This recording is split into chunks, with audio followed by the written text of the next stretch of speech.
Buenos días a todos y todas los participantes de este primer encuentro del curso de Sociología de la Educación del Departamento de Psicopedagogía de la Facultad de Educación de la Universidad Surcolombiana.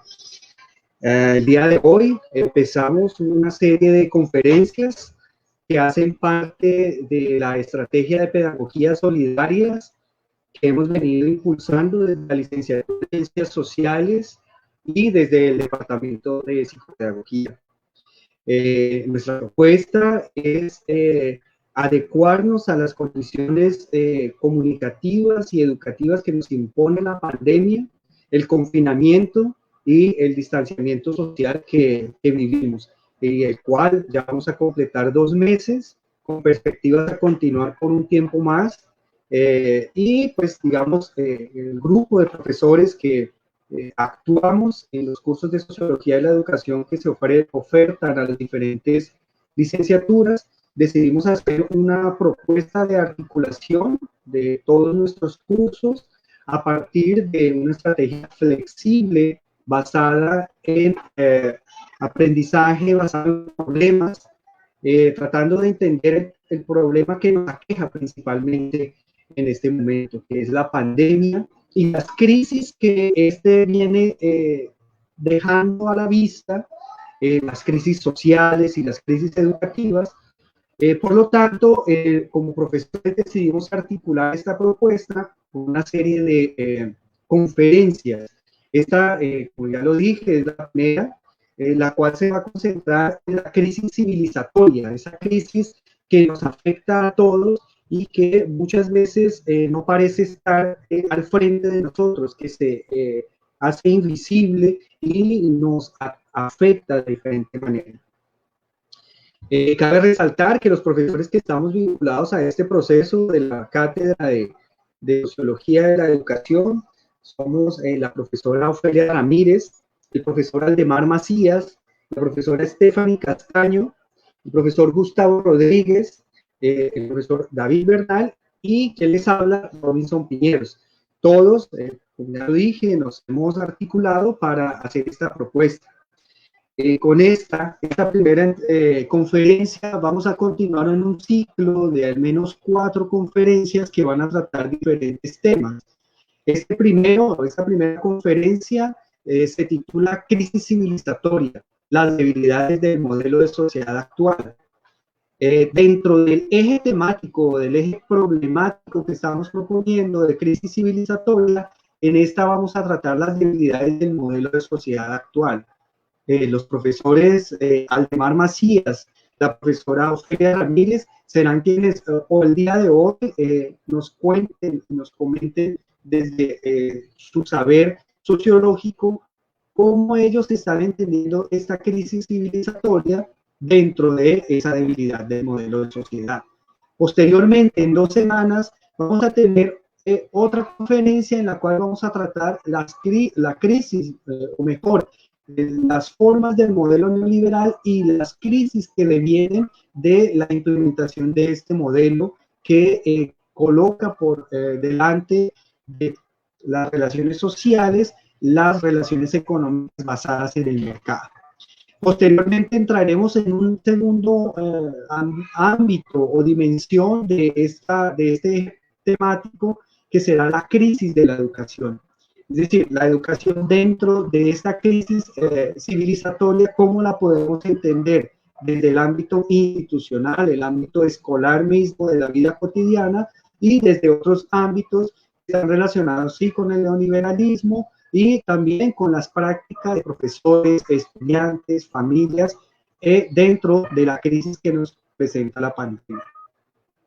Entonces, el día de hoy empezaremos con los profesores, la profesora Ofelia Ramírez, el profesor Aldemar Macías, y tendremos en el chat a profesores debatidores, la profesora Stephanie y el profesor Gustavo Rodríguez, y también el profesor David Bernal estarán haciendo y acompañando el debate. Les recordamos que este debate va a estar disponible en esta página de Facebook de la Licenciatura en Ciencias Sociales también estará disponible posteriormente con un enlace en el canal de YouTube de la Licenciatura en Ciencias Sociales, y esperamos que puedan disfrutar de este momento sincrónico. Asimismo, los estudiantes podrán ver esta conferencia en otro momento en los links que les mencioné, y los profesores entrarán en contacto con ustedes con unos materiales que hemos preparado para realizar un segundo momento de esta discusión, que será a partir de las lecturas y conversatorios que logramos o que logremos construir.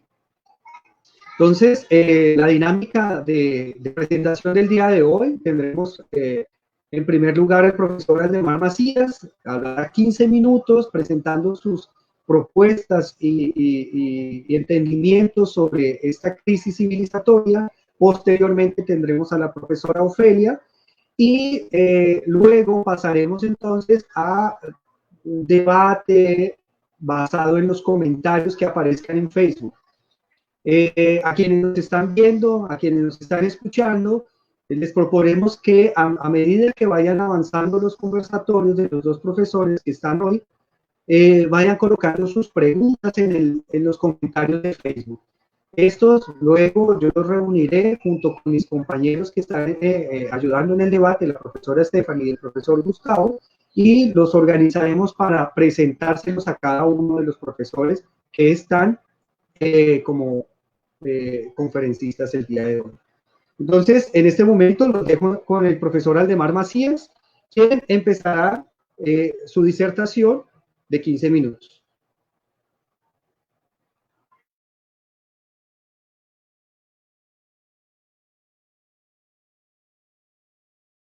Aldemar, tienes el micrófono apagado.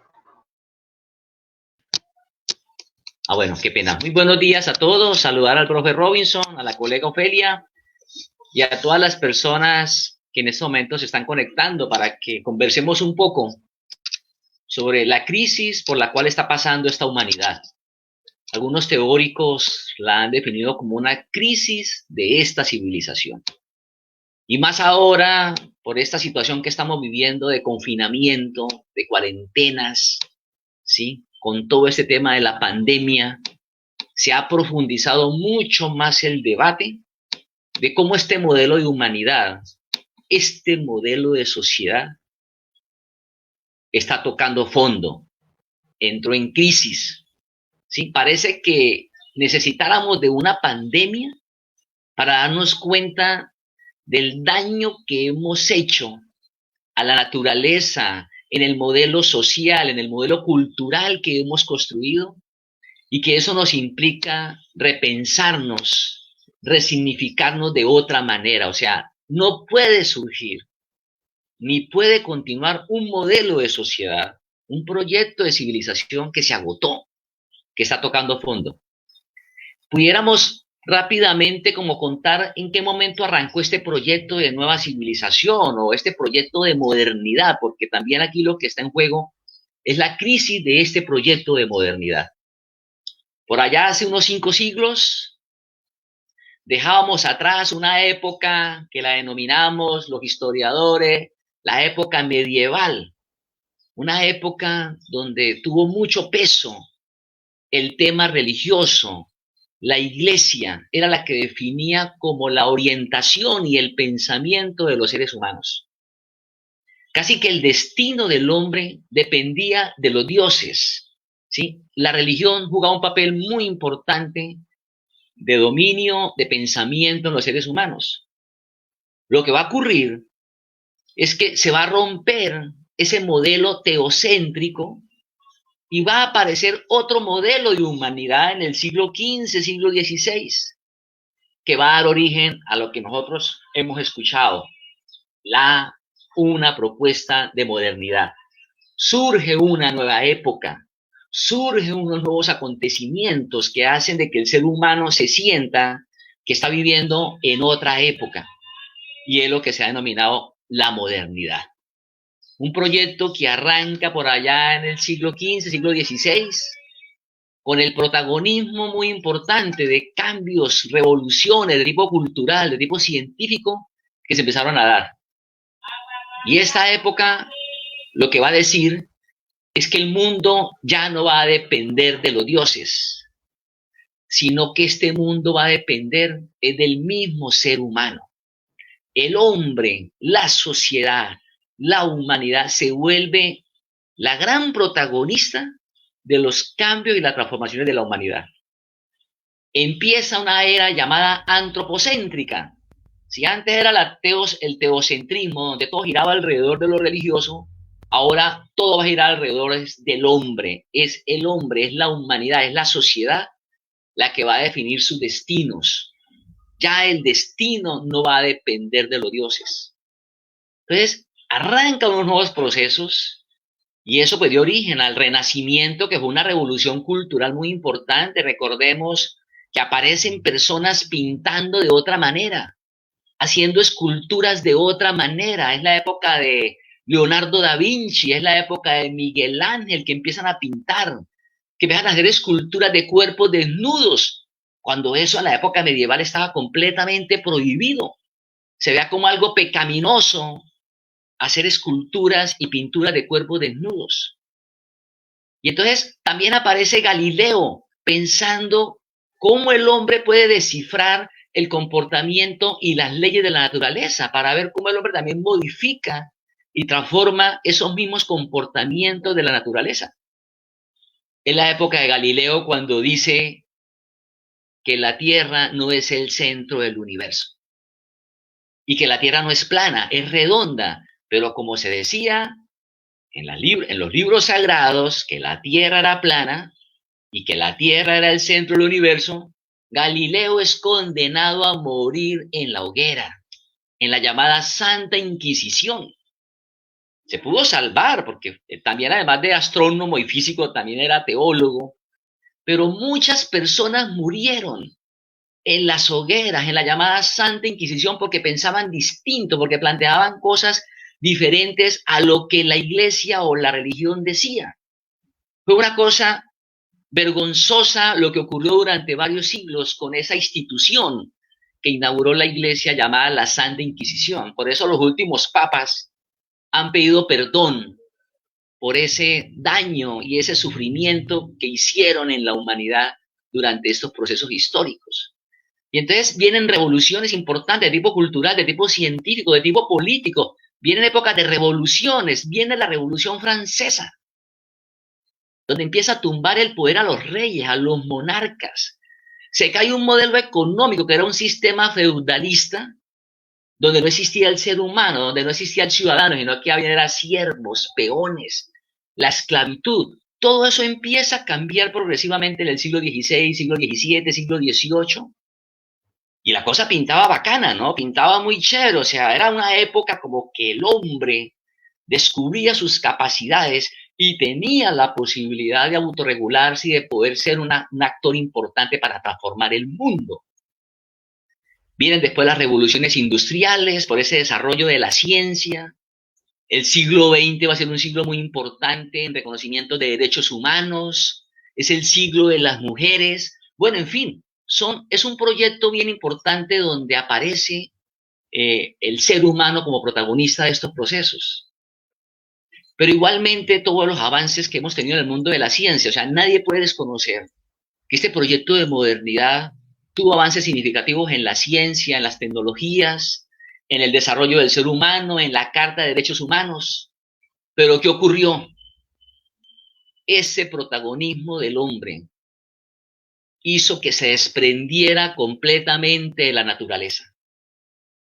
Esa necesidad del hombre de descubrir el comportamiento de la naturaleza, de cómo funcionan sus leyes, hizo que generara una ruptura del hombre con la naturaleza. Y nos creímos los hombres dueños y amos de la naturaleza. Nos creímos dioses. O sea, sacamos a Dios de la época medieval y como que la modernidad, ahora los nuevos dioses vamos a ser nosotros los seres humanos, que vamos a dominar, que vamos a controlar. Y ahí se genera una de las crisis más profundas que vamos a tener en estos tiempos, que nos metimos en un modelo económico y en una concesión de la naturaleza donde lo único que importaba era producir, consumir y acumular. Nos metimos en esa carrera loca, en una carrera frenética, donde nos dijeron que la felicidad estaba en el tener, en el consumir y en el acumular. Pues eso nos metió en unos desarrollos de las fuerzas productivas, en unos procesos de crecimiento económico, y donde, mejor dicho, todos íbamos a ser felices porque cada vez íbamos a tener más cosas. Pues eso generó un rompimiento del equilibrio planetario. Y no es más que la crisis climática, el calentamiento global, eso que está pasando en estos momentos, es un indicador de esta crisis civilizatoria.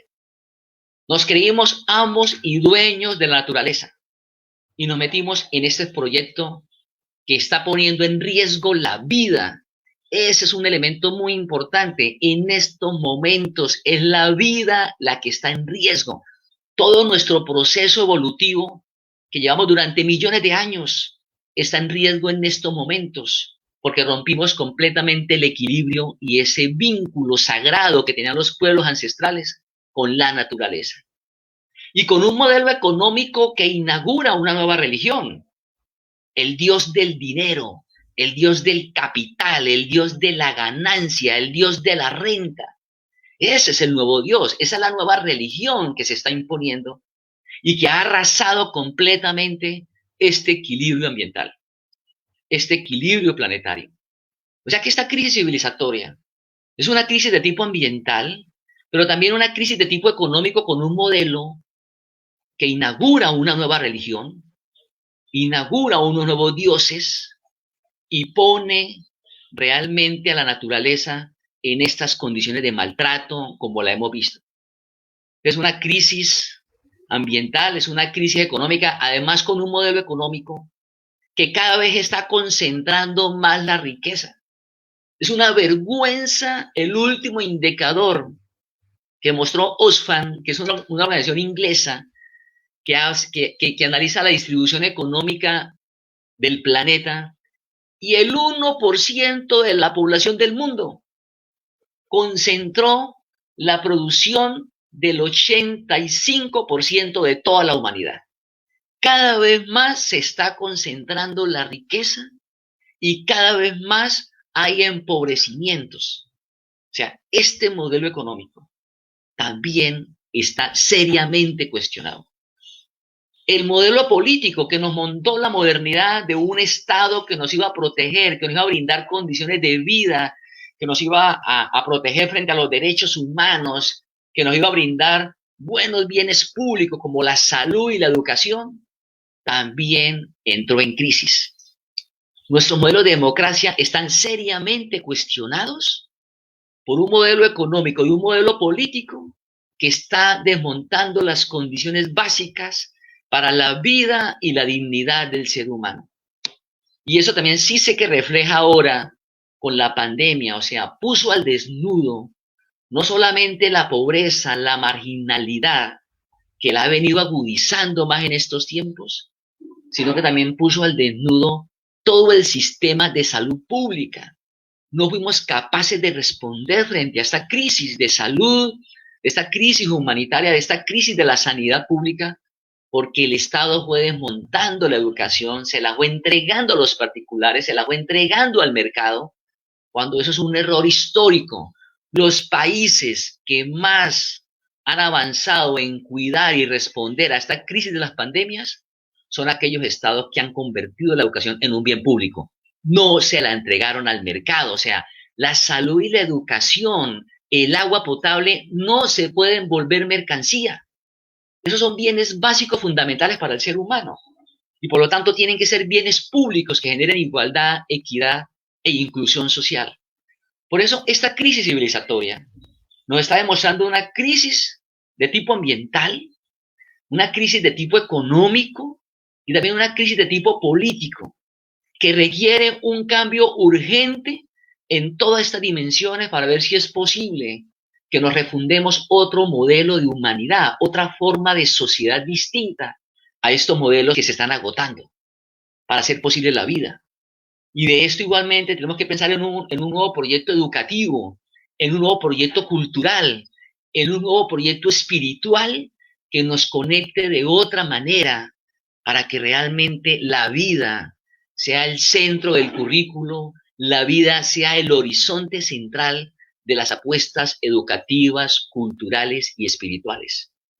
Entonces, ahí me parece que tenemos que empezar a mirar cuáles van a ser las nuevas bases con las que tiene que surgir un nuevo proyecto de humanidad. Porque esta que traemos tocó fondo. Necesitamos hacer un alto en el camino, parar en seco este modelo que está poniendo en riesgo la vida. Entonces, eso es muy importante que lo miremos con los estudiantes, con todas las comunidades, porque tenemos que realmente repensarnos de otra manera. Ese modelo de esa civilización de que la felicidad estaba en el tener, en el consumir, ya se agotó, ¿sí? Y eso lo narraba muy bien Jorge Villamil Cordobés hace 40 años cuando compone esa bella canción que se llama Oropel, que dice: amigo, ¿cuánto tienes? ¿Cuánto vales? Principio de la actual filosofía. En eso hemos caído, hemos valorado la vida más por lo que se tiene que por lo que es. El ser humano, la vida, ha quedado arrimada a un segundo plano. Aquí nos metimos en una carrera frenética por la hiperproducción, por el hiperconsumismo que hizo que este planeta, que tiene sus recursos limitados, no pudiera aguantar más. Por eso, desafortunadamente, parece que necesitáramos de una pandemia para darnos cuenta del daño que hemos hecho a la naturaleza y de que tenemos que resurgirnos y repensarnos de otra manera.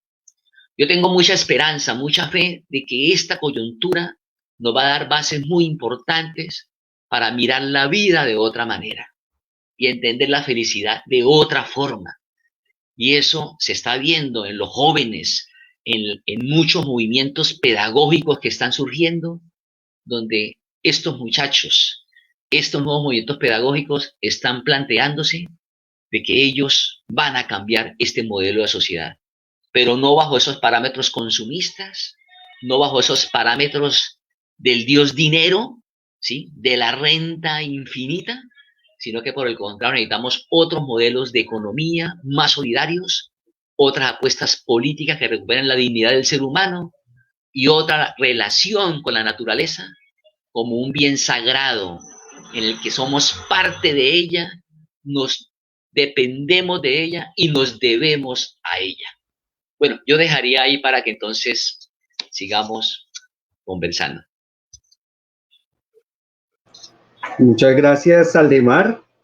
Sin duda, entonces, la crisis civilizatoria está desnudando, llamémoslo así, una crisis sobre nuestra concepción de la naturaleza, una concepción centrada en lo humano, separada de lo natural. Y creo que allí entonces esas consecuencias que usted alcanzó a delinear con el desmonte del Estado, la venta de la educación como una mercancía, también tiene unos impactos en las formas de acción y de las formas políticas como jóvenes, maestros y demás vienen actuando. Con esa pequeña síntesis le doy el paso a la intervención de la profesora Ofelia Ramírez, quien nos acompaña. Muchas gracias, buenos días para el profesor Robinson, para nuestro estudiante colaborador en estos procesos, Jefferson, los compañeros de la asignatura de Sociología y del programa de Ciencias Sociales, licenciatura y de Psicopedagogía, y a toda la audiencia, Bueno, el profesor Aldemar ha hecho referencia a una parte muy importante de esta crisis del modelo civilizatorio. Se ha centrado sobremanera en la crisis económica, en la crisis ecológica, debido, como él ya lo mencionaba, a ese modelo antropocéntrico que centra todo en lo humano, que centra todo el valor de la vida, pero de los humanos, desconociendo que el planeta es habitado también por otros seres vivos que merecen el respeto y merecen habitar también en armonía con los seres humanos. Bueno, yo me voy a referir muy sucintamente, de pronto me demoro más en lo que más me apasiona.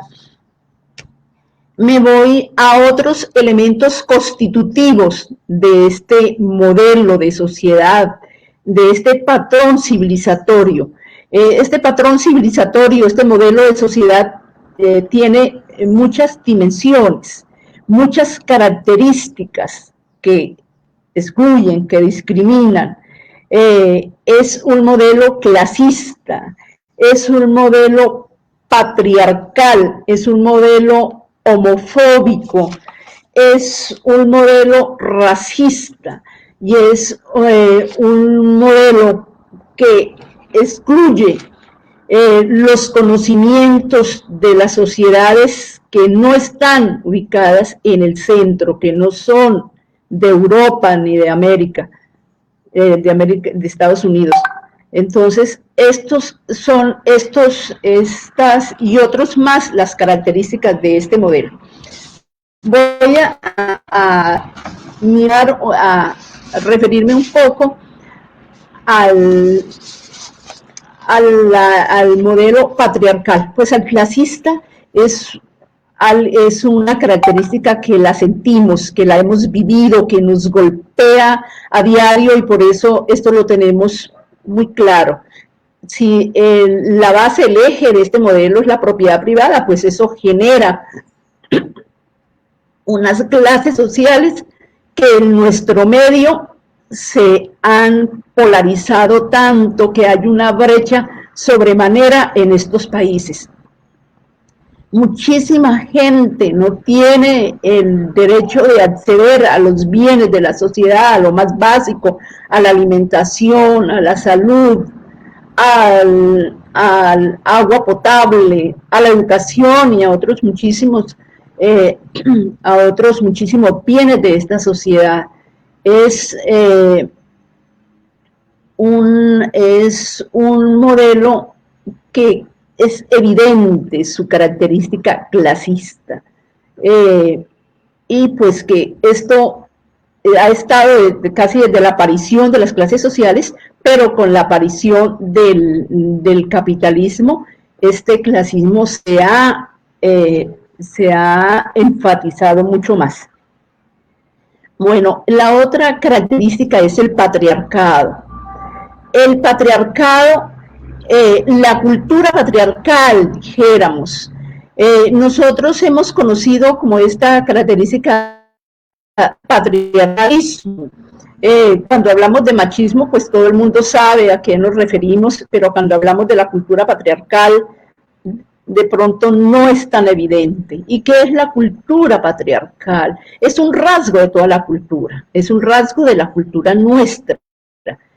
Es una estructura casi que parece invisibilizada, porque la asimilamos, la interiorizamos en un proceso muy largo de socialización, en la familia, en la escuela, en todas las relaciones sociales, en la iglesia, en la justicia, en todo aparece esta cultura patriarcal. Y como digo, no somos siempre conscientes de esta cultura, porque pues la cultura es asimilada casi que inconscientemente, es una forma de asimilar las costumbres, las tradiciones, los símbolos, los significados, pero todo eso basado en un patrón de discriminación en razón al género. Es un poder masculino que oprime, que explota a las mujeres. Cuando digo que oprime y explota, pues no es que estamos calificando que los que explotan y eso son hombres que a propósito lo hacen. No, son procesos casi que inconscientes, que se asimila ese poder, que se le ha conferido ese poder a los hombres. Pero las mujeres también han asumido, lógico, esa cultura patriarcal, porque es que la cultura está por encima de los individuos. La cultura, entonces, si hay una cultura patriarcal, no es una cultura exclusiva para los hombres, ni una cultura exclusiva para las mujeres. Ahí debemos de esa cultura patriarcal todos los géneros, todos los sexos. Entonces, si bien es cierto, muchas veces se le atribuye a la mujer que es la culpable del machismo, que es la culpable de esta cultura patriarcal, porque ella es la que socializa a los hijos en la primera infancia, la que está más en contacto con sus hijos, y ella es la que los vuelve machistas. Esto tenemos que rechazarlo, esto no es cierto, porque si bien es cierto, las mujeres están más cerca de sus hijos, de la educación de sus hijos, de la socialización de sus hijos, no es un acto consciente. Entonces, esta cultura patriarcal la asumen hombres y mujeres, y claro, sobre los hombres también pesa, el hecho de que la sociedad les asigne a ellos el ser los providentes, el ser los dueños de la fuerza, los que siempre tienen que demostrar hombría, los que tienen que siempre ser los valientes, pues esto no es, los que no pueden llorar, esto no es propio de los hombres, son características humanas que la pueden tener también las mujeres. Entonces, pero pues sin embargo se le atribuye esas características de la valentía, de la responsabilidad económica a los hombres. Por eso la transformación de la cultura patriarcal es un poco difícil porque la hemos naturalizado, la hemos hecho como si fuera una cosa natural, que eso pues no, ni siquiera muchas mujeres no se problematizan, han asumido los roles como si les correspondiera por un orden divino, por un orden natural y que no se problematizan. Y a esto también la ciencia y en este caso la economía. La economía ha dividido la vida en la sociedad en dos espacios, el espacio de la reproducción y el espacio de la producción. El espacio de la reproducción, pues es el espacio privado, el espacio del hogar, el espacio de la familia, y ese espacio es el que se le ha atribuido a las mujeres, y se le ha atribuido entonces unos roles, que son los roles del mantenimiento del hogar, del cuidado de los niños, del cuidado de los adultos, del cuidado de los enfermos y del cuidado de todos quienes moran en la casa. Y a los hombres se les ha asignado otro espacio, que es el espacio público, en donde se producen los recursos financieros, los bienes materiales. Entonces, por eso se decía que entonces ellos son los de la responsabilidad de aportar y que eso es su única función. Pues no, esta escisión, esta división de estos espacios no es justa. No es justa porque en el espacio privado, donde hay una multiplicidad de funciones y de roles de las mujeres,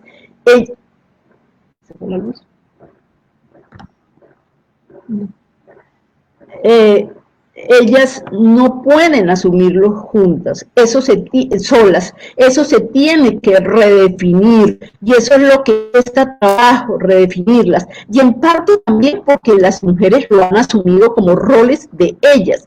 Uno escucha muchas veces lideresas, mujeres de avanzada, que dicen: yo afortunadamente no sufro de ese recargo de actividades en mi casa porque es que mi esposo es muy bueno y él me colabora, es que mis hijos también son muy solidarios y ellos me ayudan. O sea, eso no es papel de ellos, no es papel de los hombres, es que son tan buenos que entonces ellos les ayudan. Mira cómo funciona nuestra mentalidad frente a eso, es lo que yo les decía, que hemos naturalizado esos roles y eso nos eso nos crea problemas, porque en la medida que no nos problematice esas situaciones, tampoco hay posibilidades de transformación y de cambio. Para que se dé esa transformación, ese cambio, tenemos que tener una conciencia para luchar por una equidad de género.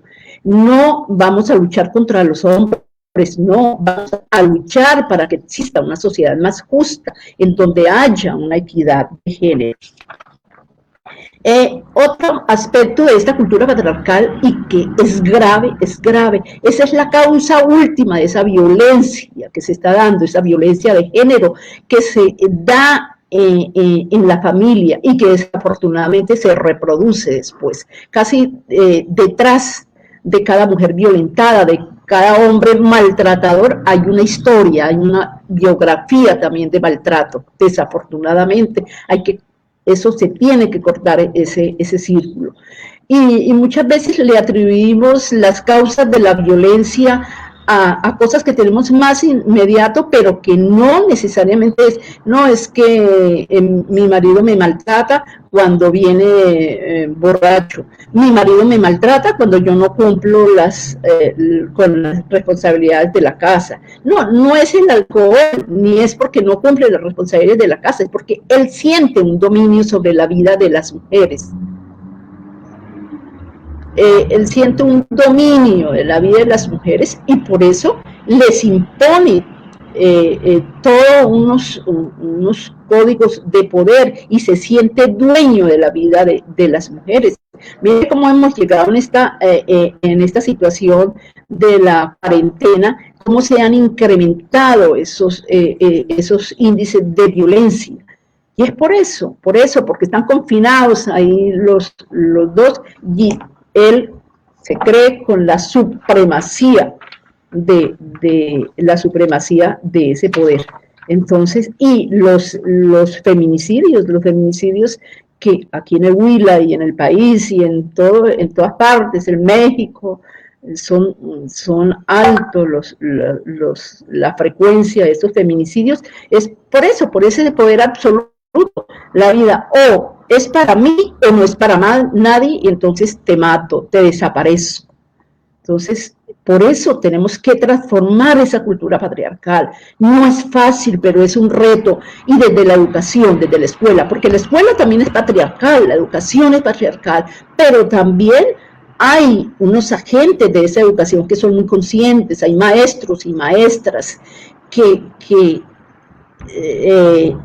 son conscientes de esa responsabilidad de transformar, y entonces ahí, porque se reproduce, pero a la vez hay unos elementos para resistir esas características de ese modelo patriarcal y cuya expresión es el machismo.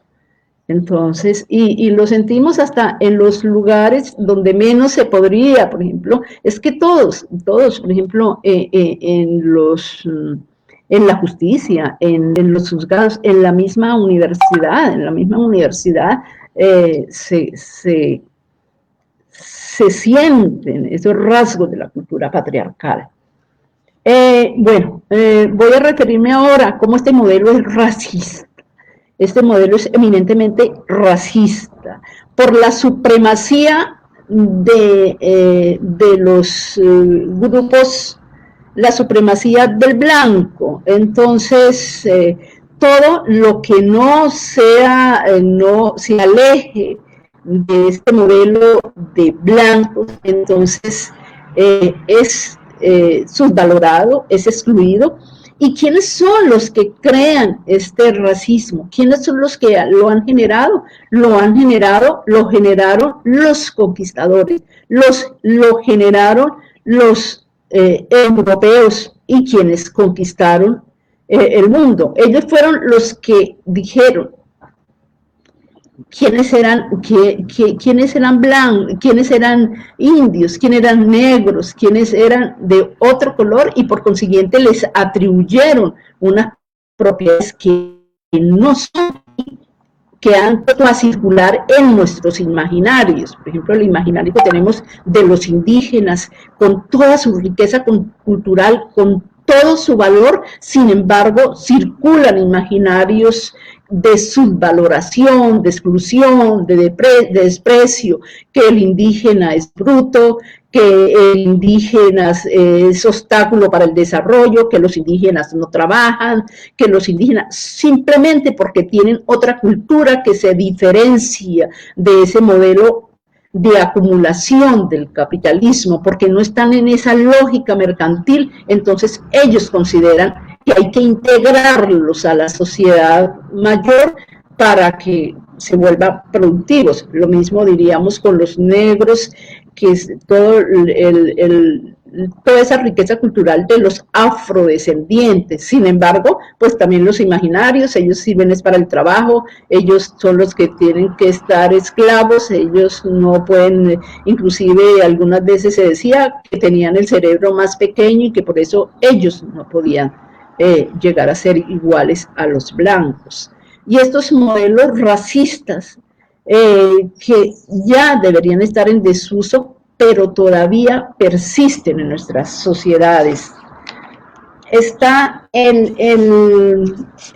otra característica es que una sociedad homofóbica, es una sociedad homofóbica, es que el patrón es la heterosexualidad. Entonces, quienes se alejen de ese modelo de heterosexualidad, entonces son enfermos, hay que esconderlos, se les excluye de muchas formas, muchas veces con la ridiculización, y hasta el caso más tremendo que son las muertes.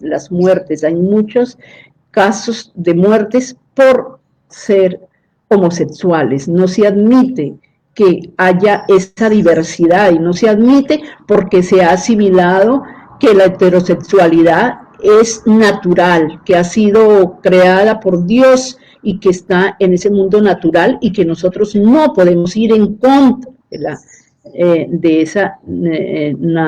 esa naturalidad de la heterosexualidad. Por eso, todos esos debates que aquí en Colombia hemos visto, también, por ejemplo, la cuestión de la adopción de niños por parte de parejas homosexuales, también la lucha que han tenido que dar para tener los mismos derechos civiles de las parejas heterosexuales, de heredar, de tener todos los derechos familiares.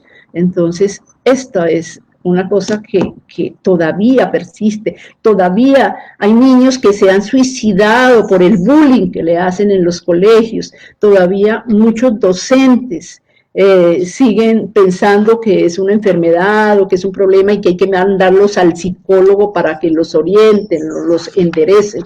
Entonces, la educación tiene que ser abierta a esto, tiene que aceptar, y todos tenemos que aceptar que hay una diversidad cultural. Ahora, ya se me va a acabar el tiempo. Todas estas características se articulan y a veces golpean y afectan a las mismas personas. Por ejemplo, si yo soy pobre, sufro la exclusión de ser pobre, no tener acceso a los bienes materiales de la sociedad por esa pobreza. Pero ¿y si yo soy pobre y soy pobre y soy indígena o soy negra, sufro doble discriminación? Pero si soy mujer, si soy pobre, soy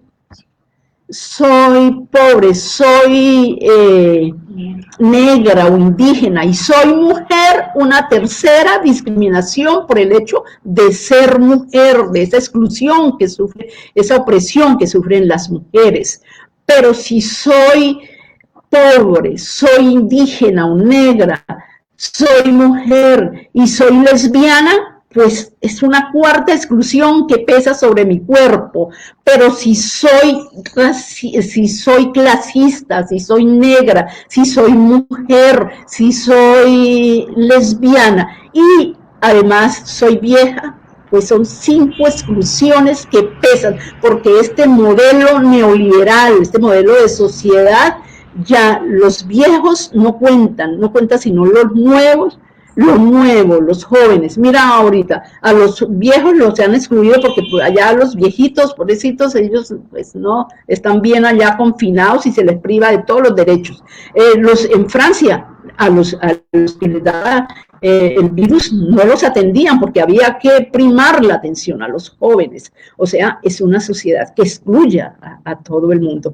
Bueno, ya se me acaba el tiempo, pero por favor, tengo que hacer referencia a que esta es una sociedad colonial, y es una sociedad colonial hablando de una matriz de dominación que se viene dando desde la conquista, cuando fuimos conquistados, colonizados, dominados, pero que afortunadamente se dieron esas luchas de independencia, pero ahí no desapareció la colonización como un hecho militar, como un hecho político y administrativo, pero sigue esa colonización que ahora ha sido denominada la colonialidad, y es una colonialidad del poder, es una colonialidad de los conocimientos y es una colonialidad del ser, y esas se articulan también en un poder heterárquico, la dominación política que sufren nuestras sociedades, nuestra discriminación, también el poder que se ejerce sobre los cuerpos. Hemos tenido esa experiencia de que nos hayan dicho quiénes son los indígenas, de quiénes son los colonizados, de quiénes son sobre el cuerpo. Se ha escrito este poder del ser y el poder del conocimiento. O sea, se han excluido los conocimientos que no provengan de esa matriz científica eurocéntrica que trazó la validez de estos conocimientos para todas las sociedades, desconociendo esos valiosos poderes, esos valiosos aportes, conocimientos también de las sociedades indígenas, de las comunidades afros y de toda la multiplicidad de pueblos que hay en todo el mundo, diferente a esos pueblos eurocéntricos. Entonces, eso. Y nosotros, frente a esto que no es fácil el panorama, pero, como decía el profesor Aldemar, tenemos que ser optimistas. Y para nosotros, los maestros, es en la educación en donde se tendrán que dar todos esos procesos de transformación, pero no la educación que hay en este momento, porque la educación hay que transformarla de esa educación colonial impuesta. Tenemos que pasar a una educación decolonial, una educación en donde se valoren los conocimientos, en donde se tenga la autonomía. Y caso, por ejemplo, que para mí es digno de admiración, todo ese trabajo de luchar contra la hegemonía de ese poder es las comunidades indígenas. Las comunidades indígenas tienen unos modelos de educación supremamente importantes, son una educación propia que se han, por fuerza de sus luchas, de sus voluntades, han logrado desprenderse de ese tutelaje de la educación del Estado, de una educación que era la etnoeducación. ¿Cuál era la etnoeducación? La educación que hacía el Estado para las comunidades indígenas, pero sí su concurso. Ahora ellos tienen una educación propia, que está arraigada en el territorio, es una educación no enclaustrada, está volcada a las comunidades en donde la cultura es lo más importante, y porque solamente con una cultura vigorosa, con una cultura, una cultura que les representa también su identidad, podrán pervivir en el tiempo. Cuando no tenemos una identidad, una pertenencia, cualquier cosa nos puede pasar. Muchas gracias. Muchas gracias, profesora Ofelia. En este momento tenemos asistentes de diferentes partes del país, aquí en la ciudad de Neiva, estudiantes de la licenciatura, de de la Facultad de Educación. También tenemos saludos desde la Ciudad de México y nos acompañan del Colegio Oliverio Lara Borrero. Un saludo a todos los que nos están escuchando, que han hecho sus comentarios, han hecho sus aportes, preguntas sobre las exposiciones de nuestros profesores del área de Sociología de la Educación. La profesora Ofelia complementó la mirada a ese antropocentrismo que el profesor Aldemar propuso en su intervención y nos trajo entonces un fortalecimiento de esa idea de la interseccionalidad, de esas diferentes desigualdades que en este modelo o en este modo de producción capitalista nos afectan, desde lo patriarcal que nos atraviesa como género, como sexo, desde lo racial, de cómo el racismo pervive en nuestras relaciones cotidianas y en las formas como las instituciones se plantean las intervenciones sociales en algunos casos, también lo étnico, cómo esas diferencias entre lo étnico, lo racial, acaban siendo determinantes y se cruzan de diferente manera cuando se es negro y mujer, cuando se es indígena y mujer, cuando se está también en espacios urbanos y rurales, cómo estas diferencias nos afectan, o esas desigualdades son aún más profundas y laceran a los individuos, ¿no?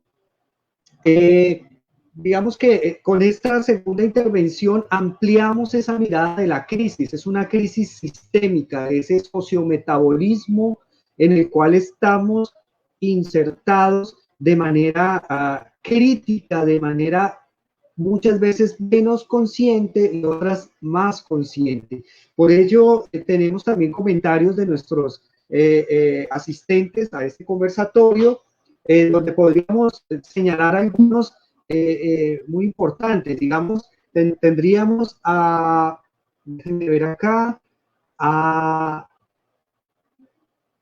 Pilar Real, quien, pues, digamos, a lo largo de las intervenciones fue llamando la atención sobre algunos elementos de estas desigualdades y demás, y ella nos propone una pregunta muy puntual que nos dice, le parece excelente la conferencia y ella propone cómo se puede parar en seco frente a esta crisis. Ella dice, cuando estamos atrapados en un gobierno egocéntrico y un pueblo conformista.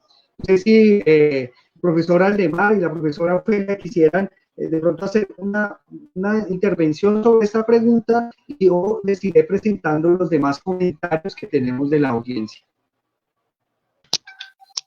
Sí, ¿cómo parar en seco, no? Esa es una frase que William Ospina en una de sus columnas del Espectador nos hace ese llamado, ¿no? O sea, si caímos en ese mundo del hiperproductivismo, hiperconsumismo, en esas ansiedades cada vez más del ser humano por esa carrera loca que nos metió este modelo económico y que hizo que rompiéramos completamente el equilibrio con la naturaleza y entre nosotros los seres humanos, pues tenemos que pensar la vida de manera distinta. Yo creo que eso es bien importante. O sea, aquí por eso vienen cambios educativos, culturales, vitales, para que realmente entendamos qué significa vivir con dignidad.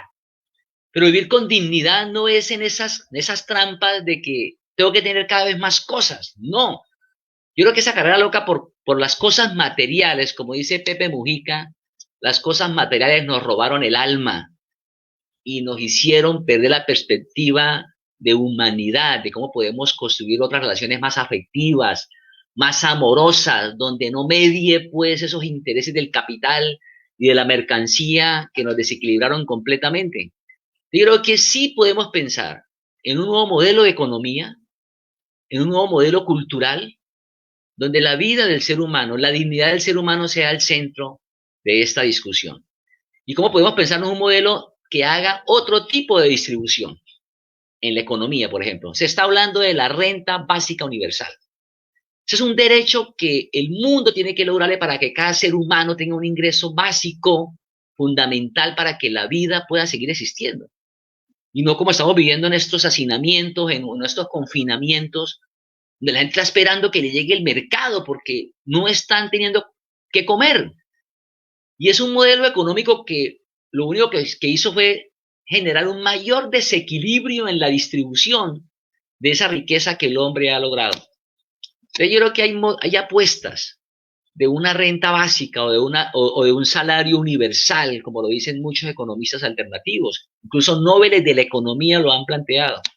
Y también, por otro lado, ¿cómo hacemos posible para que los bienes básicos del ser humano, como la salud, la educación, el agua potable, el saneamiento básico, no los entreguemos al mercado? O sea, eso no se puede volver mercancía. O sea, eso no puede volverse como gasto. No, eso es una inversión que se hace para hacer posible la vida y la dignidad. Por eso, como lo decíamos, sociedades que mejor se han podido defender en estas circunstancias son las que todavía mantienen la salud y la educación a manos del Estado, ¿cierto? Lo volvieron un bien público para todos en igualdad de condiciones, no una educación y una salud para unos y otra educación y salud para otros, no, es la misma educación y la misma salud para todos. ¿Por qué? Porque todos somos iguales y todos tenemos dignidad. Yo creo que sí podemos pensarnos unas apuestas sociales, educativas, económicas, que nos brinden condiciones de vida y de dignidad a los seres humanos. Y que el mercado no asuma estos bienes básicos. Eso es algo que tengo que quitárselo al mercado, porque la vida no puede volverse una mercancía. Y ese es el fracaso de este proyecto civilizatorio, que todo lo volvió mercancía, todo lo volvió transacción. Ya las cosas de hoy en día no tienen valor, sino que todo tiene precio. Y cuando la vida se le pone precio, viene todo un proyecto de deshumanización, o sea, ahí perdemos completamente el norte. Yo creo que sí hay posibilidades de parar en seco, y ya me parece que se han dado unos debates muy importantes de economistas, de científicos, donde dice cuál debe ser la nueva sociedad que tiene que surgir acá, para que podamos seguir evolucionando. De lo contrario, no va a ser posible la continuidad de nosotros en esta casa común.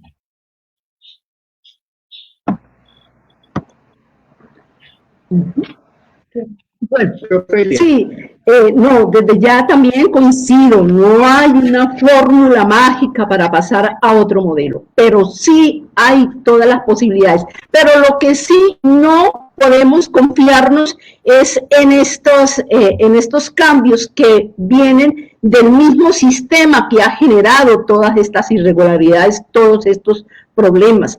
Por ejemplo, ellos, para poder persistir, para poder seguir manteniendo su vigencia, se buscan la forma de remendar lo que se ha roto, pero eso no es posible. Tenemos que, desde nuestras perspectivas, desde nuestras voluntades, desde nuestras necesidades, construir ese modelo, y también interactuando con, que ya, por ejemplo, para mí los pueblos indígenas nos pueden aportar muchísimo, muchísimo.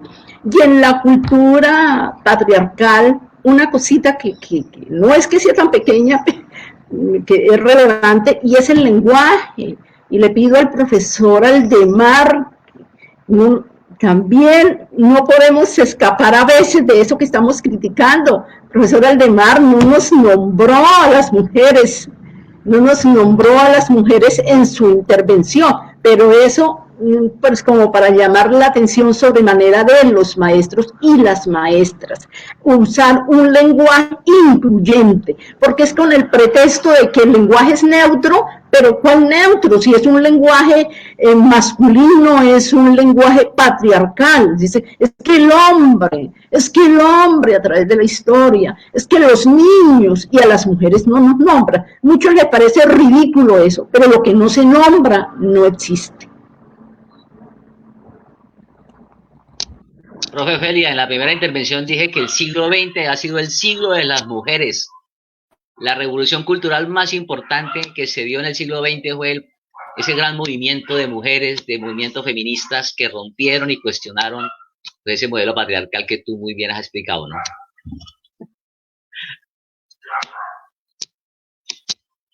Listo, Bien, Robinson, seguimos. como yo les decía, sí, yo les había dicho que en este conversatorio también tenemos debatidores en los comentarios de Facebook. El profesor Gustavo Rodríguez propuso que quería hacer un comentario sobre cómo parar en seco o esa posibilidad de parar en seco. Y él nos dice en su comentario que Saramago dice que lo único que somos es dueños de dice que de lo único que somos dueños de los sectores que no tenemos el poder es la conciencia. Se pregunta, ¿cómo hacerlo? Esa es la tarea de los sectores progresistas de todo el mundo. Los dueños del poder están cómodos. Ellos no van a moverse un milímetro. Solo la movilización social y la organización. El camino está trazado hace rato.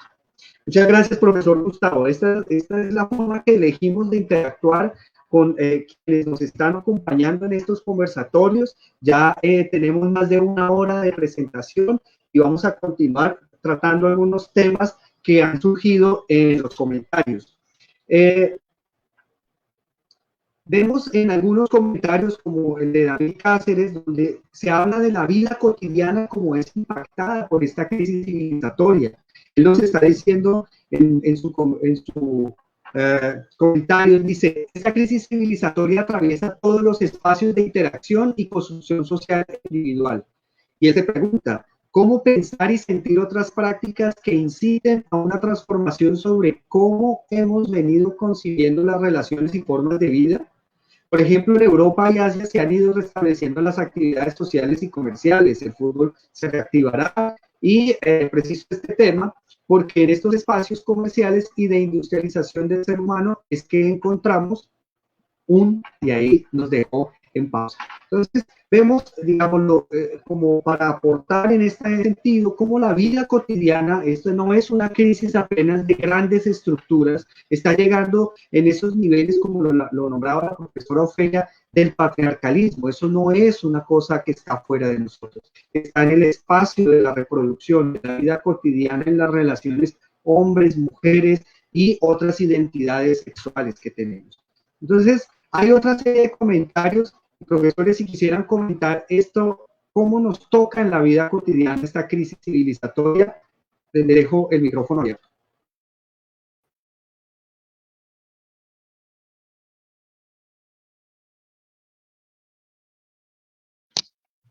Vamos, profe Ofelia. Bueno, que te lo pregunto. Pero no, hágale al de mar, tranquilo. Hágale. Sí, claro, a veces nos quedamos hablando mucho de las estructuras, pero la vida transcurre en la vida cotidiana. Y eso igualmente implica repensarnos todos los espacios de interacción que están dando en la familia, en el mundo de la escuela, en la vida de la comunidad, en la vida de los barrios, de las veredas. Esa otra forma de cómo nos movemos nosotros, eso nos está convocando a repensarnos totalmente en estos escenarios. Por ejemplo, en estos momentos, este confinamiento, ¿sí?, puede ser una oportunidad para que desde la casa se resignifiquen muchas cosas que ocurren en el hogar. Eso que la propia Ofelia explicaba muy bien, en esa cultura patriarcal, que en estos momentos está multiplicando el trabajo en las mujeres en la casa. Yo creo que eso es un elemento bien importante para pensar en estos tiempos. Pero vemos cambios en la vida cotidiana muy importantes y en el mundo de la cultura, por ejemplo, esas nuevas masculinidades que están surgiendo, donde el hombre también está asumiendo funciones en el hogar, algo que se creía que era solamente algo para las mujeres, el mundo doméstico era el mundo de las mujeres.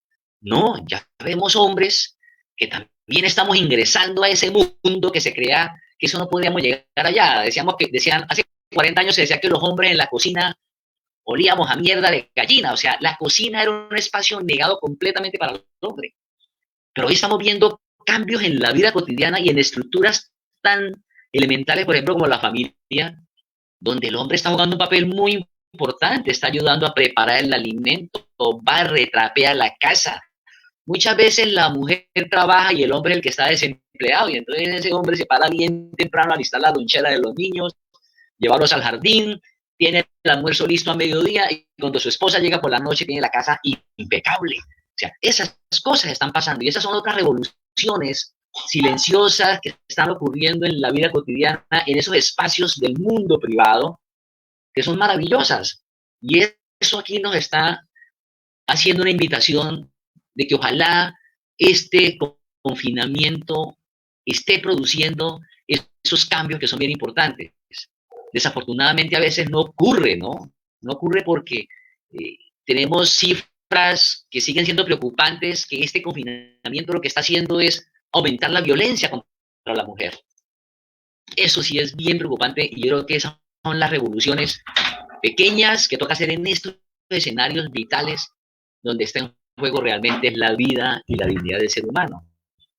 Igualmente en el mundo escolar, ese mundo que lo vamos a mirar más adelante, ese mundo cotidiano de la escuela tiene que configurarse de otra manera, resignificar muchos rituales que están ahí convirtiendo a la escuela en una estructura muy anquilosada también y que está muy cuestionada en estos tiempos. La escuela también tiene que sacudirse, así como el mundo íntimo de la familia se tiene que reestructurar porque ese modelo patriarcal hizo crisis, pues igualmente la escuela en esa vida cotidiana y en esos rituales tiene que igualmente replantearse porque ese modelo también hizo crisis. Yo creo que aquí se vienen cambios muy importantes que ocurren en diferentes espacios de la vida cotidiana, en el mundo privado, que hace que puedan generarse apuestas maravillosas de nueva humanidad, pero que igualmente nos preocupa cuando siguen persistiendo esas relaciones patriarcales que generan sufrimiento y reproducen el daño al ser humano. A ver, sí, es muy interesante la pregunta, tenemos algo a favor, ¿no? En la década de los 70, de los 80, en donde el estructuralismo tuvo todo su auge, su poder, caso de quienes nos familiarizábamos con estos autores como Althusser, ¿no? Que se decía, hasta que no cambien las estructuras, no cambia la infraestructura, hasta que no cambie, hasta que no cambie la infraestructura, no cambia la superestructura, solamente cuando cambien las estructuras nos posibilitan otras formas democráticas, otras formas de hacer las cosas, pero teniendo mucha vigencia aún más, yo pienso que hoy hay otras teorías que hablan del mundo de la vida, y es en el mundo de la vida donde estamos, donde actuamos, y es de ahí donde podemos generar todas esas transformaciones. Y desde, como decía, en la escuela, en el hogar, en la cama, y como decía Florence Thomas, la democracia en la cama y en la plaza pública, ¿no? Porque muchos son demócratas en la plaza pública, pero en el hogar ni en la cama no lo son. Entonces, sí, es desde los espacios, el aquí y el ahora, donde estoy ahora, cómo puedo aportar a la transformación de estas relaciones de la cotidianidad.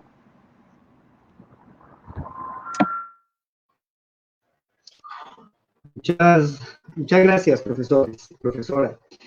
Bien, tendríamos otro conjunto de comentarios y preguntas que van directamente a una pregunta disciplinar.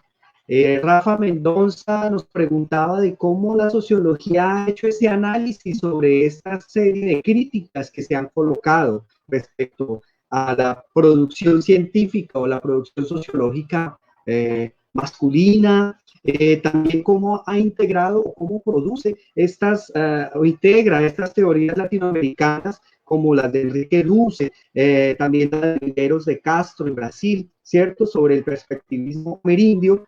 Entonces, esa sería, digamos, la propuesta de pregunta o de comentario que nos hace Rafa. También tenemos a la profesora Amparo Cuenca, quien nos pregunta dentro del campo de la ciencia, cómo esta crisis civilizatoria impacta a las prácticas o a las políticas de investigación. Es decir, cómo, un poco redondeando estos comentarios, cómo el campo científico o el campo de las ciencias sociales, llamémoslo sociología, antropología, ciencia política, es impactado por esta crisis civilizatoria y por esas intersecciones que hemos venido señalando acá, el patriarcalismo, el antropocentrismo y demás.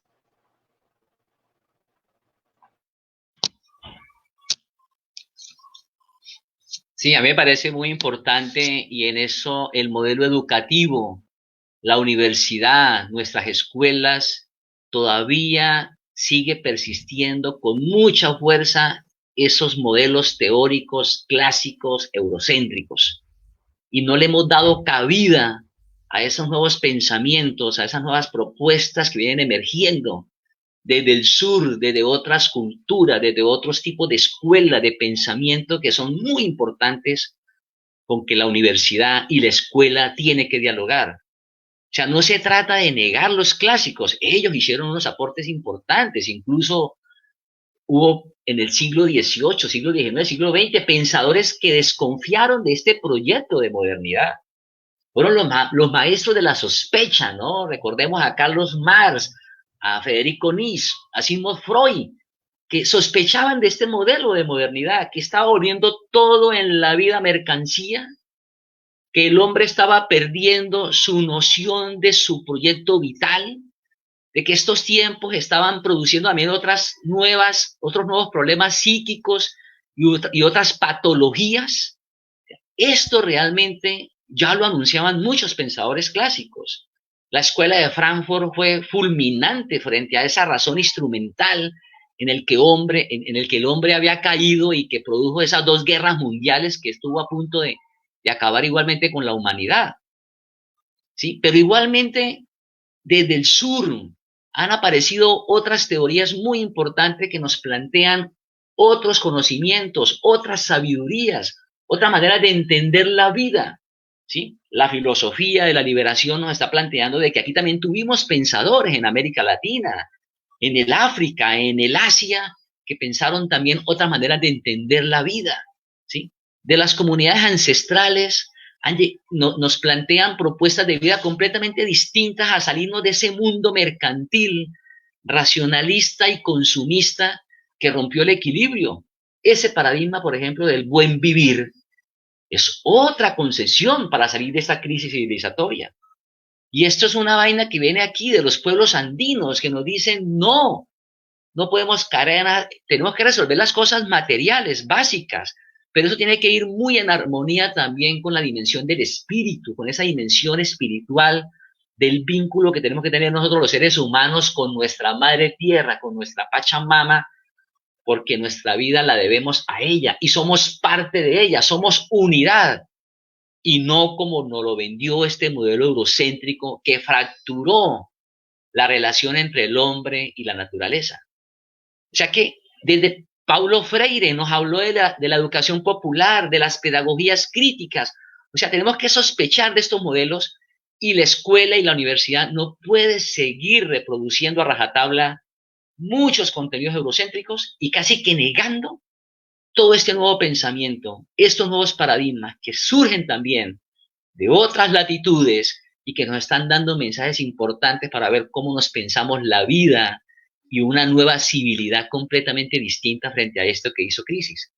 Por eso la escuela tiene muchísima responsabilidad.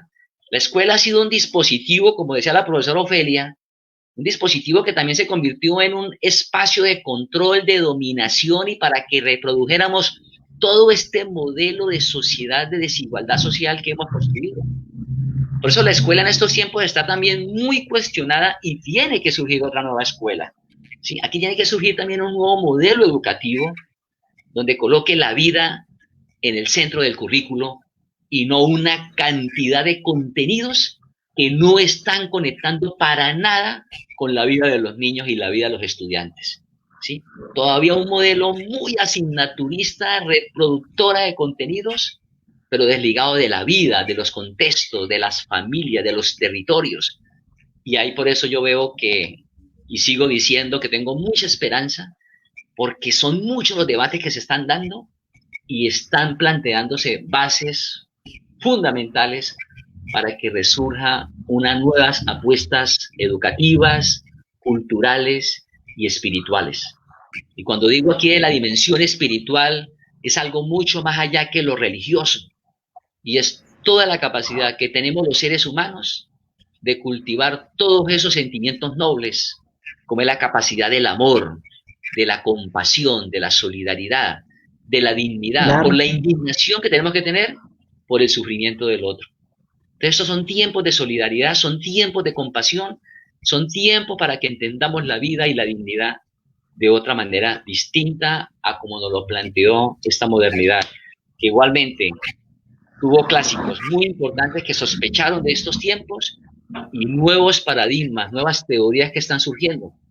Ahí nos toca a los maestros es no negar esas otras teorías, darle voz a estos nuevos pensamientos, a estas nuevas propuestas de vida que están surgiendo de los pueblos ancestrales, de los sectores populares, de sectores comunitarios que han estado completamente excluidos y que también le pueden aportar muchísimo con sus saberes y con sus propuestas de vida. Bueno, un saludo muy especial a la profesora Amparo, compañera de muchas resistencias, de muchas aventuras.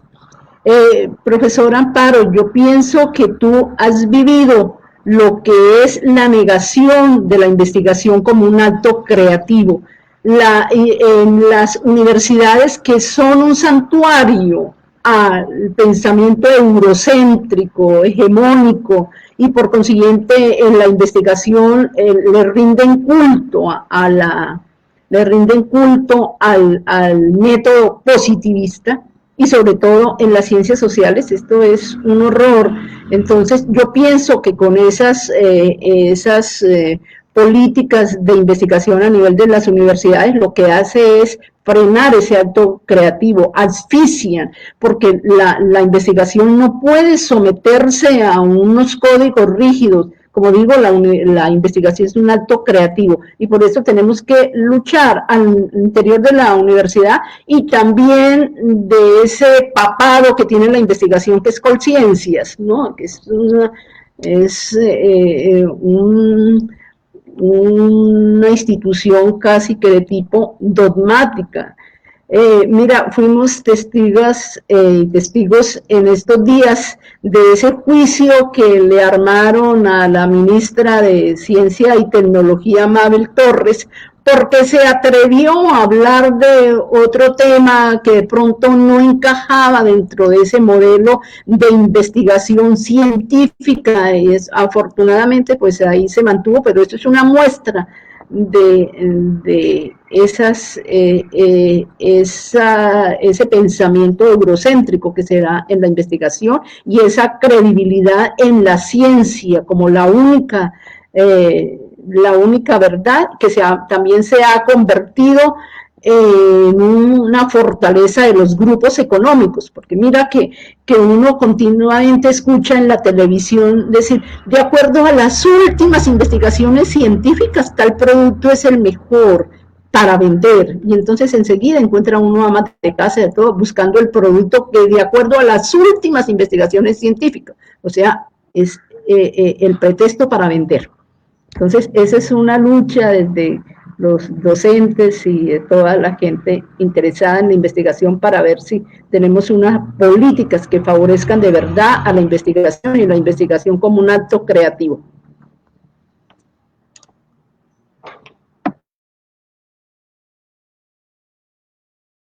Bien, bueno, hemos tenido una masiva participación, realmente nos agrada tener comentarios de diferentes lugares del país, seguir recibiendo aportes, preguntas, comentarios de profesores de la Universidad Colombiana que están atentos a esta webconferencia. Me gustaría resaltar que la propuesta que estamos haciendo también está dirigida a un auditorio amplio.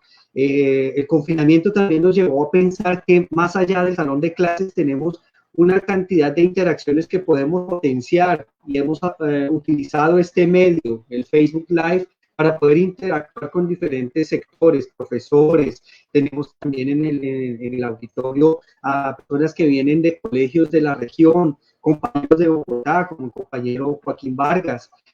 También tenemos desde Ciudad de México compañeras que nos están acompañando. Eso valida un poco este espacio, cómo estamos aprendiendo a partir de esta pandemia o aplicando mucho de ese saber que queremos compartir y de abrir estas discusiones sobre el modelo de sociedad y su crisis.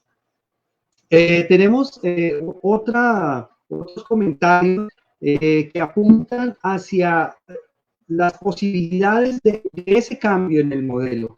Tenemos al profesor Embús y a la profesora Alexandra Uribe que nos preguntan al respecto, pero también tenemos otros comentarios que están apuntando directamente a temas de la educación y directamente a las relaciones que se dan dentro de escuelas, colegios y universidades. Para aquellos que están interesados en este tema, el día de hoy vamos a dejar un poco en suspenso esas preguntas, porque como lo decía al comienzo, este es un ciclo de conferencias a manera de cátedra que hemos propuesto desde los cursos de Sociología de la Educación. En los siguientes encuentros vamos a adentrarnos más en el tema de la educación. Por ello, estas preguntas las vamos a tratar en ese conversatorio específico y en este momento ya para darle un cierre al conversatorio vamos a trabajar o vamos a traer en este momento las preguntas del profesor Embús, que nos pregunta, Germán Darío Embús nos pregunta, ¿cuáles son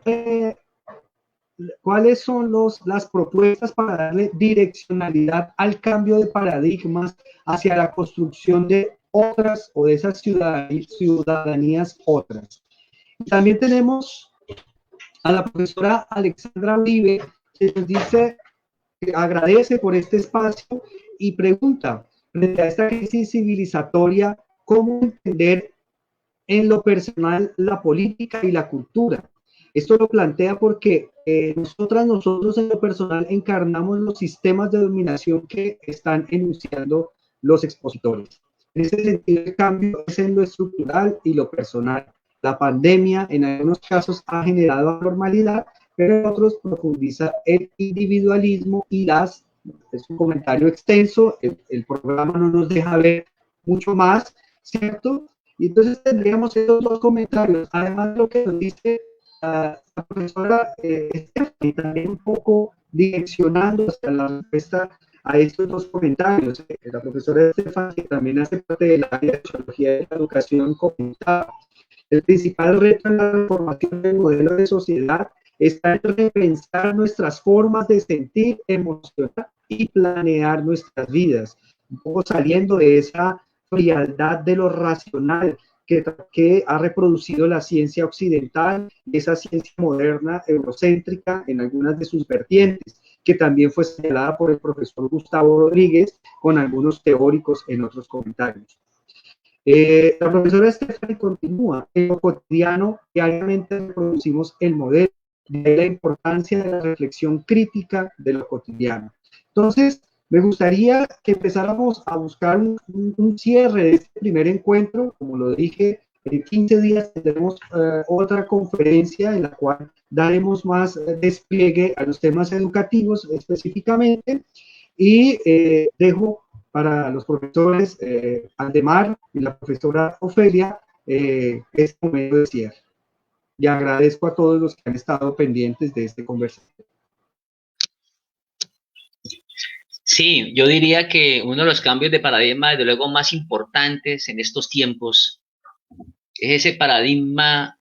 Todos los modelos económicos montaron un paradigma del crecimiento, que había que crecer y cada vez crecer más en la economía porque era la manera de generar la distribución y para que todos fuéramos felices. Ese fue el paradigma. Y nos metimos en esa locura, en esa carrera frenética por el crecimiento, sin darnos cuenta que los recursos del planeta son limitados, que esta biosfera, que este planeta minúsculo que está pegado ahí en el universo, tiene los recursos limitados. Por lo tanto, ese es un primer paradigma que queda completamente derrumbado y cuestionado, el paradigma del crecimiento. Ahora, ya hay teóricos que están hablando hablemos de decrecimiento o de crecimiento cero, a ver cómo paramos un poco este acelere en el que andamos metidos y buscamos otro modelo de redistribución, ¿sí? Desde luego, hay unos sectores que pueden seguir creciendo, que son muy sustentables, por ejemplo, las energías alternativas, la producción de alimentos limpios, en fin, muchas cosas que pueden crecer. Pero de luego hay otros sectores que no pueden seguir creciendo más. Todo el tema de los combustibles fósiles, ya ese modelo energético tocó fondo, se agotó. Por lo tanto, hay que mirar cómo ponerle el freno, pues, a ese tipo de producción porque ya hizo crisis. O sea que aquí tenemos que reinventarnos totalmente frente a esos paradigmas y pensarnos, por ejemplo, como el buen vivir, que surge de los pueblos ancestrales, que nos han demostrado que ellos han podido convivir con la naturaleza. Y eso lo decía el Papa Francisco el año pasado cuando hizo la cumbre sobre la Amazonía. Dijo, la Amazonía se ha podido conservar porque ahí habitan unos pueblos ancestrales que tienen otra lógica de entender la vida. Si la Amazonía estuviera habitada por hombres blancos, capitalistas, con esa mentalidad de negocio y de billete por todo lado, que ya hubieran arrasado la Amazonía.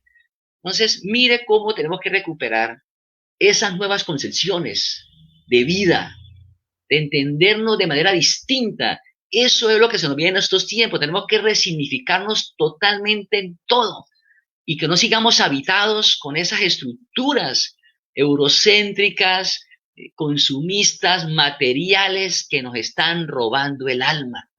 ¿Sí?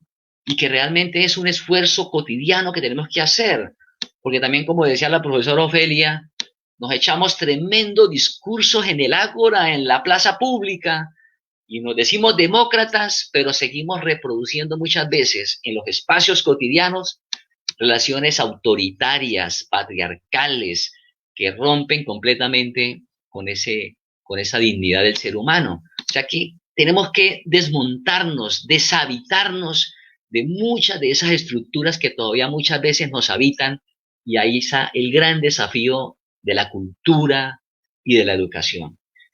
Y yo tengo mucha esperanza porque está surgiendo otra escuela, están surgiendo nuevas pedagogías, están emergiendo nuevos currículos, y eso nos va a conectar otra escuela distinta.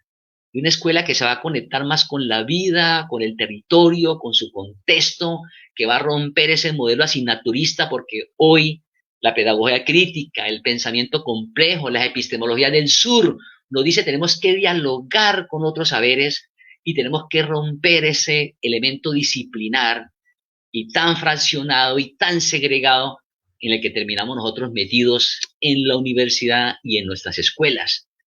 Por eso yo veo que se van a gestar cosas maravillosas.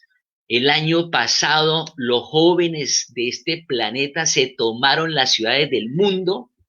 Esta generación está entendiendo de que ellos van a ser la generación que más va a sufrir las consecuencias de esta crisis civilizatoria, de esta crisis climática, pero también están entendiendo de que ellos son los jóvenes, que ellos, los jóvenes, son los que están llamados a replantear completamente la vida y a convocar a una gran movilización mundial para una gran conciencia planetaria, para globalizar la solidaridad y realmente podamos transitar a otros mundos distintos.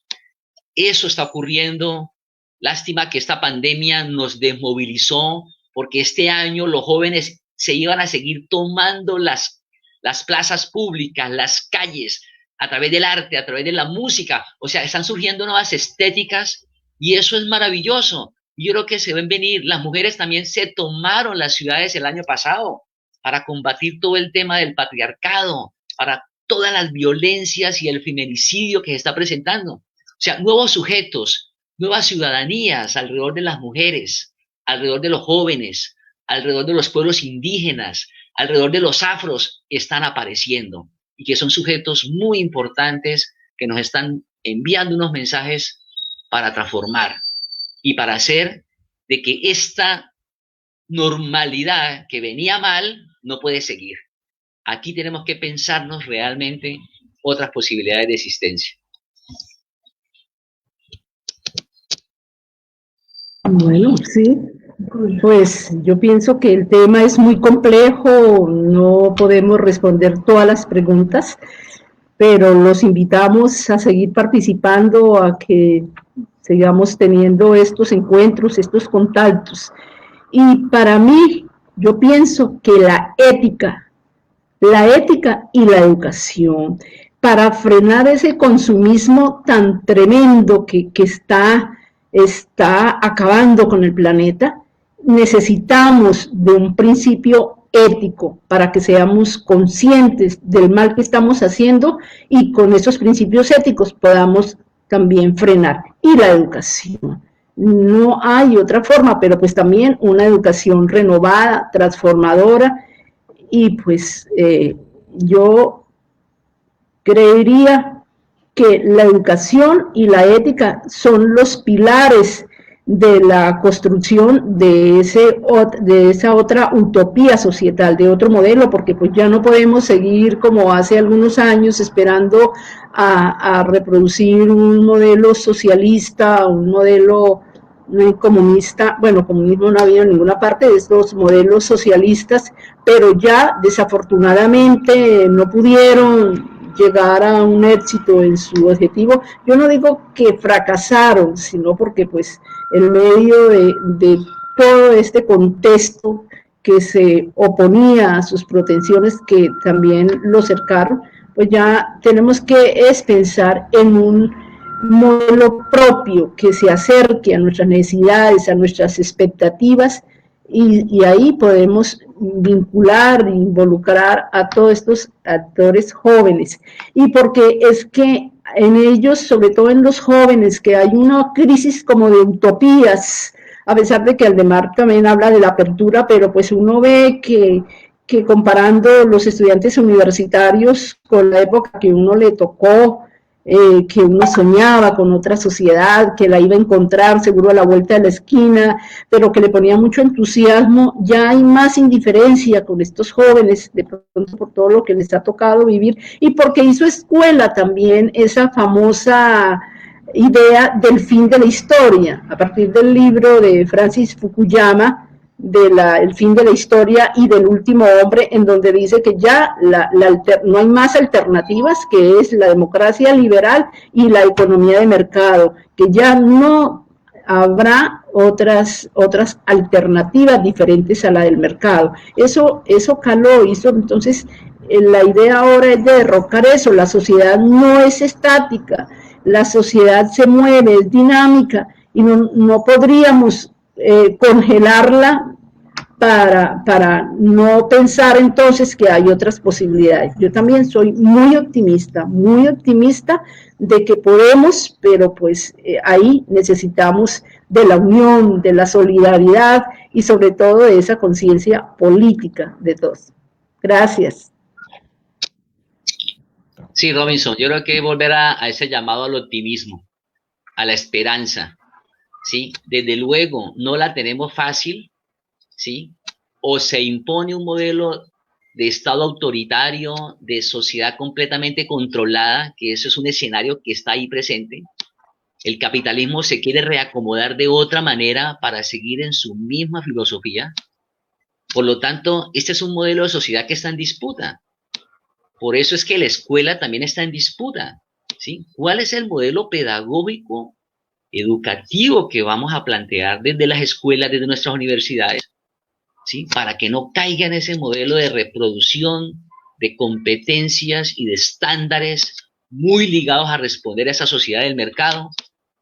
O la escuela o la universidad le apuesta a un modelo completamente alternativo, donde coloca la vida, la dignidad y la solidaridad en el centro de nuestros procesos de formación. Y eso tiene que implicar otras apuestas de modelos económicos, culturales, que tienen que igualmente gestarse.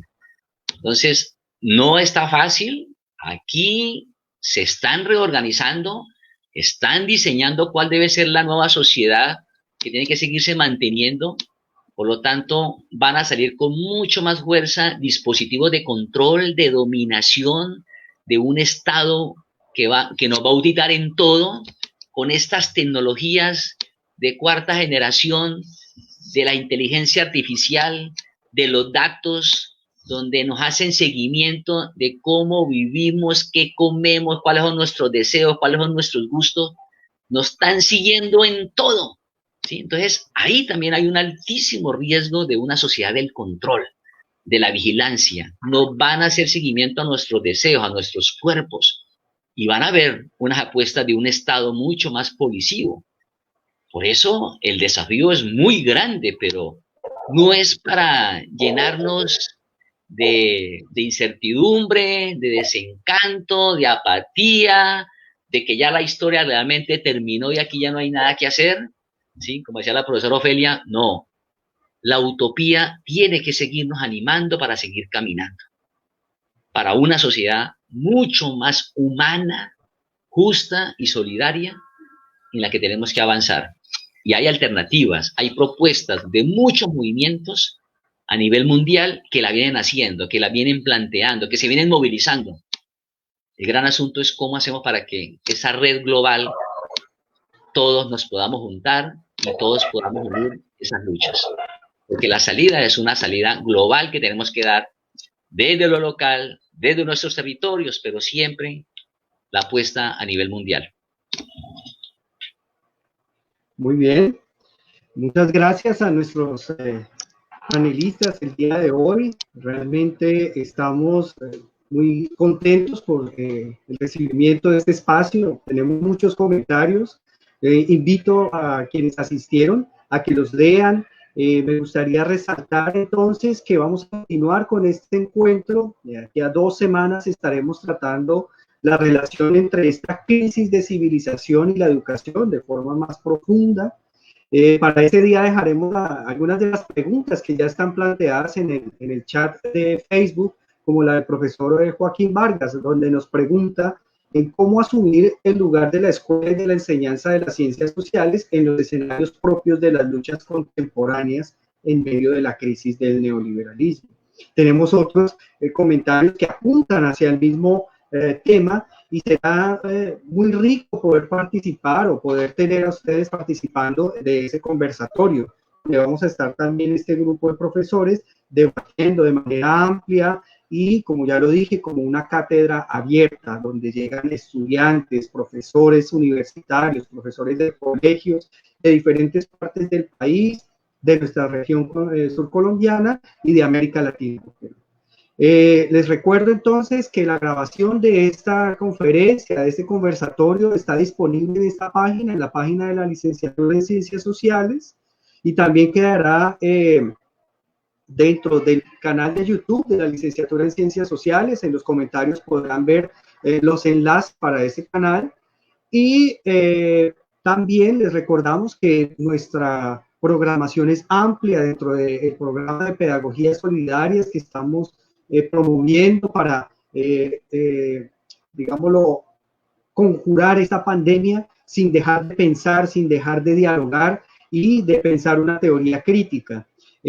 Mañana, el día jueves, tendremos la conferencia de un profesor brasilero que nos va a hablar sobre las geografías de la infancia por este mismo canal. Estén atentos. Ya les digo entonces cuándo va a ser.